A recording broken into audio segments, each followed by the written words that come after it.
तो आज है लेसन नंबर 13। आज हम लोग पढ़ने वाले आर्टिकल के बारे में। आर्टिकल जानते हैं किसको बोलते हैं? आर्टिकल इंग्लिश के आर्टिकल्स होते हैं। इसमें आता है ए, एंड द, राइट। चलिए अब बताइए ए का यूज और एन का यूज कहाँ पे करते हैं? ए का यूज सिंगुलर में यूज करते हैं सर, ठीक है। और एन का प्लूरल में। अरे नहीं ए और एन दोनों का यूज सिंगुलर में करते हैं, ठीक है। लेकिन सिंगुलर किस चीज में करते हैं?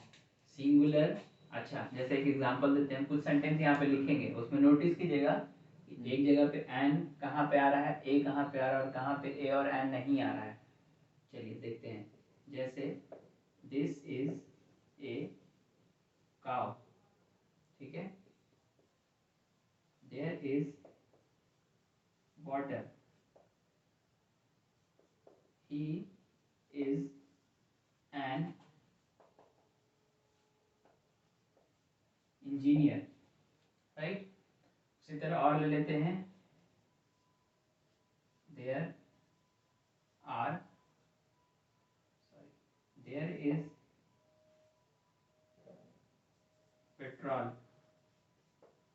अब ये चार टाइप का हमने सेंटेंस लिखा, ठीक है। इसमें ए आया, इसमें नहीं आया, इसमें एन आया, इसमें नहीं आया, ठीक है। अभी बताइए कि इसमें ए आया तो क्यों आया, इसमें एन आया तो क्यों आया, और इन दोनों में क्यों नहीं आया? कोई गेस? जी सर, इसकी दिस इज ए काउ जो है ना सर, सी जो काउ जो आ रहा है, इस और काउ का जो सी है वो कॉन्सोनेंट है, इसलिए ए लगा। और जो ही इज एन इंजीनियर है, ये वोवेल है, तो इसके साथ एन का प्रयोग होगा। ठीक है, ये तो समझ आ गया कि इसके साथ ए का यूज हुआ, इसके साथ एन का यूज हुआ। लेकिन इन दोनों में ऐसा क्या बात है जो इन दोनों सेंटेंस में नहीं है? कि सर लिक्विड है सर। चलिए देखिए, हाँ लिक्विड है। देखिए एग्जांपल देते हैं हम आपको। काउ और इंजीनियर, ये दो ऐसी चीजें हैं जिसको हम गिन सकते हैं, राइट। सो नाउन जब हम पढ़ते हैं, आर्टिकल जो लगेगा वो नाउन के साथ लगेगा। और नाउन में कौन से नाउन के साथ लगेगा? काउंटेबल नाउन के साथ होता है। तो नाउन जब हम पढ़ते हैं तो नाउन के कई कैटेगरी होते हैं, उसमें से एक होता है अनकाउंटेबल एंड काउंटेबल, ठीक है। तो जब काउंटेबल नाउन हम पढ़ते हैं तो काउंटेबल वो नाउन होता है जिसको हम गिन सकते हैं। तो जिसको हम गिन सकते हैं वो हो गया काउंटेबल नाउन, और काउंटेबल नाउन के साथ ही ए एंड एन का यूज करेंगे, ठीक है। और कौन से काउंटेबल नाउन के साथ? जो कि सिंगल हो, वो काउंटेबल नाउन जिसको हम गिन सकते हैं और वो सिर्फ सिंगल हो, तभी हम ए और एन का यूज करेंगे, ठीक है। अगर यही चीज प्लूरल है, जैसे हम बोले दिस इज ए काउ, अगर हम यहाँ पे ए हटा के इसमें प्लूरल बना दे, इसको क्या हो जाएगा? दिस इज काउस, ठीक है। यहाँ पे क्या हो जाएगा? ये भी चेंज हो जाएगा। तो दिस इज काउ की जगह हम क्या करेंगे? These are cows, right. बहुत सारे गाय हैं तो दीज आर काउस हो जाएगा। यहाँ पे हम ए हटा दिए, क्यों हटा दिए? क्योंकि यहाँ पे जो नाउन है ये काउंटेबल है लेकिन ये सिंगल नहीं है, ठीक है। दैट्स व्हाई हम यहाँ पे ए और एन का यूज नहीं कर सकते। सेकंड कैटेगरी, वाटर या फिर पेट्रोल, राइस, सॉल्ट, शुगर, इन सबको हम गिन नहीं सकते हैं। They are uncountable, right. उनको हम गिन नहीं सकते हैं। अनकाउंटेबल नाउन के साथ हम ए और एन का यूज नहीं कर सकते। क्यों?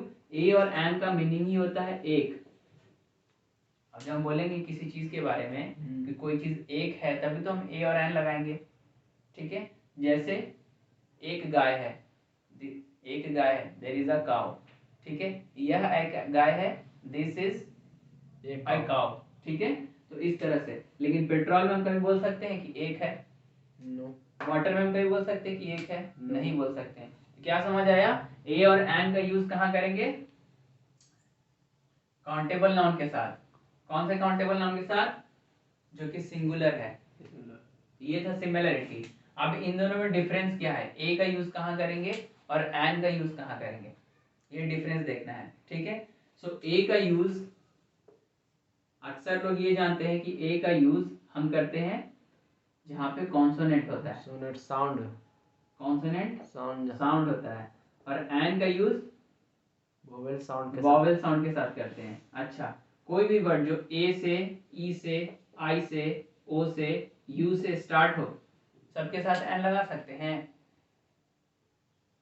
वॉवेल तो यही हुआ ना। जी सर।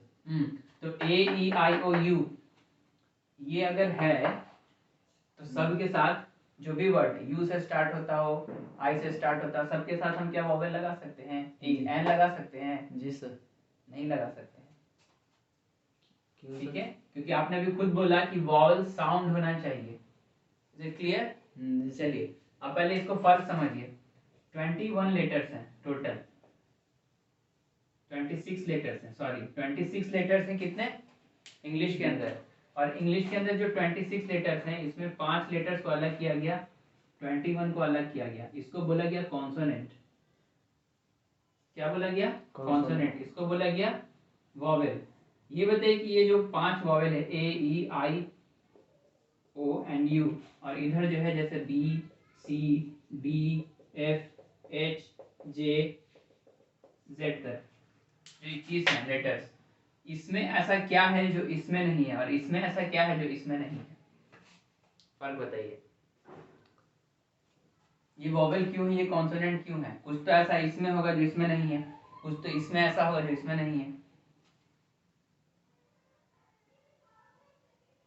वोवेल जो है सर ये नहीं पता, चलिए हम बताते हैं। अच्छा एक काम कीजिए, बी सी डी या जो भी कॉन्सोनेंट के लेटर्स हैं, आप उन लेटर्स को मुंह खोले रखना है और उसका उच्चारण करना है। नहीं हो सकता सर। क्यों नहीं हो सकता? आप बोल के देखिए, मुंह खोले रख के बोलिए बी, कैसे बोलेगा? हो पाएगा? नहीं हो पाएगा। मतलब क्या है कि अगर हमको बी बोलना है तो हमको माउथ को क्लोज करना पड़ेगा। अब ट्राई कीजिए ए आई यू के साथ, बोलिए ओपन माउथ के साथ, ए ई आई आई ओ ओ यू यू बोल लिए। मतलब क्या, हमको इसके लिए मुंह बंद करने का जरूरत नहीं पड़ा। फर्क बस यही है। क्या फर्क है कि जो ए ई आई ओ यू है, इसका जो साउंड निकलता है वो डायरेक्ट थ्रोट से निकलता है, डायरेक्ट गले से निकलता है। लेकिन अगर इसका हमको उच्चारण करना हो, इसका प्रोनाउंसिएशन करना हो, इसका साउंड अगर हमको निकालना हो, तो हमको अपने माउथ को कहीं ना कहीं होठ से टच करना पड़ेगा, चाहे वो होंठ से हो, चाहे वो तीत से हो, चाहे वो टंग से हो, किसी न किसी तरीके से हमको उसका साउंड निकालने के लिए एक दूसरे से टच करना पड़ेगा। चलिए अब एक चीज और हम बताते हैं। एक होता है सेमी वॉवेल, नाम सुने हैं? No sir. इसमें 2 लेटर्स आते हैं, एक एच एंड वाई, ठीक है। जैसे आपने कभी सुना होगा कि आधा घंटा, आधा घंटा का इंग्लिश क्या होता है? आधा घंटा का इंग्लिश होता है half an hour, half an hour बोलते ना, हाफ एन आवर। अच्छा ये तो स्टार्ट हुआ एच से, इसमें लगा दिए एन। क्यों लगाएं? क्योंकि एच यहाँ पे साइलेंट है, और जो साउंड आ रहा है वो आ का आ रहा है, इसलिए यहाँ पे एन लगाएंगे। समझ में आया? तो इसलिए एच एंड वाई को हम लोग समटाइम्स सेमी वॉवेल के तौर पे भी यूज करते हैं। तो ये था वॉवेल एंड कॉन्सोनेंट साउंड का फर्क, ठीक है। अब इसमें देखिए कुछ कंफ्यूजन है कि ए और एन का यूज कहाँ करेंगे। अक्सर लोग ये जानते हैं कि वॉवेल है तो वॉवेल के साथ हम ए ई आई ओ यू से जो भी स्टार्ट होगा सबके आगे एन लगा देंगे, और जो कॉन्सोनेंट से स्टार्ट होता है वो सबके आगे ए लगा देंगे, ठीक है। तो यहाँ पर हमने एक एग्जांपल दिया कि ये कॉन्सोनेंट लेटर था एच, लोग जान रहे थे कि सेमी वॉवेल नहीं है, ये सब जान रहे थे कि ये कॉन्सोनेंट है, तो इसके साथ हमने एन लगाया। पहला तो बिलीव खत्म। दूसरा, मान लीजिए हम आपके सामने लिखते हैं university,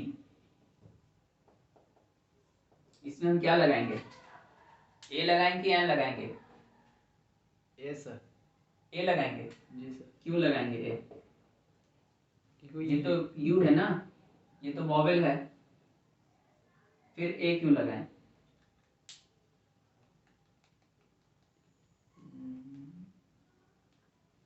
tell me. No sir. No, A ही लगाएंगे। ये तो लगेगा। इसके पीछे हम रीजन बताते हैं।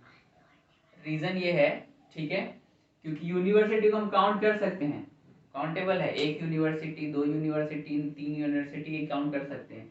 इसमें प्रॉब्लम क्या है बताते हैं। प्रॉब्लम ये है कि जब हम हिंदी में अपना साउंड्स पढ़ते हैं तो दो तरह के हम लोग लेटर्स पढ़ते हैं, एक होता है स्वर, एक होता है व्यंजन। स्वर में हम पढ़ते हैं आ ई उ पढ़ते हैं, तो अगर वो साउंड आ रहा है आ ई उ ए का साउंड आ रहा है, तब हम उसमें एन लगाएंगे।